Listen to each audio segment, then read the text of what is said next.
Saluti da Heavy Metal Heaven. Oggi lasciamo di nuovo il metal per occuparci di un gruppo italiano molto emotivo e intimista, nel suo connubio non banale di post-punk, indie e math rock.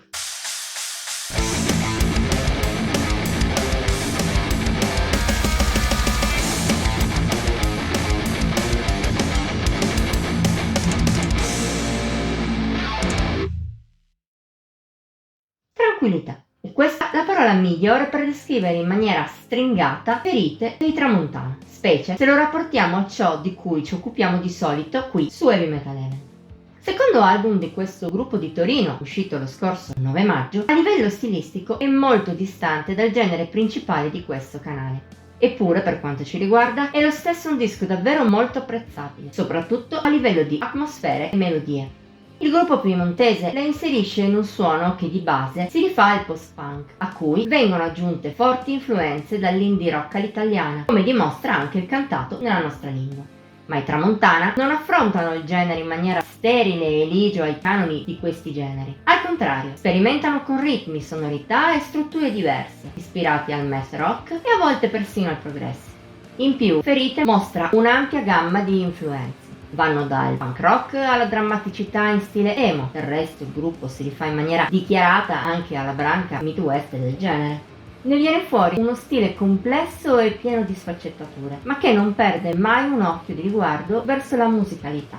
Al contrario, la musica dei Tramontana è catturante, di facile presa. Bastano pochi ascolti al disco per riuscire già a canticchiarlo, il che è uno dei suoi punti di forza migliori. Ma dall'altra parte ci vuole un po' più per entrare nella nostalgia e nel lato emotivo di Ferite, che spesso punta sull'intimismo, anche nei momenti più movimentati. Un altro dei lati più positivi per un disco che ha moltissimo da dare anche nei suoi appena 28 minuti. In particolare, al suo interno brillano il trio che parte da Pigmalione, che ecci è anche un po' adolescenziale nel senso migliore del termine, evoca quella malinconia che ricorda l'infanzia di chi ha la mia età negli anni 90. La successiva, Mare, Tempesta, è meno catturante, ma con un po' più di potenza, sia musicale che emotiva, col secondo lato che a tratti prende il sopravvento.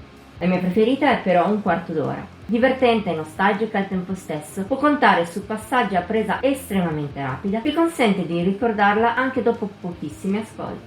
Tuttavia anche il resto del disco è godibilissimo e scorre a meraviglia, complice anche la citata breve durata. E se a volte la scaletta si ammoscia, in fondo non lo fa mai troppo. Anche così, Ferite si rivela un album più che degno di nota. Se ami post-punk, indie, math rock e dintorni, oppure hai il piacere di ascoltare della musica intimista e piacevole, i Tramontana sono consigliatissimi. Dai loro un'opportunità e scopri un gruppo rock italiano tanto accessibile e immediato quanto lontano dai soliti cliché di indie e post-punk.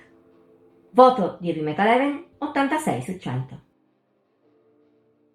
Anche per oggi abbiamo finito. Ti abbiamo intrigato a proposito del gruppo torinese? Dicelo nei commenti, oltre a mettere like e condividere la recensione.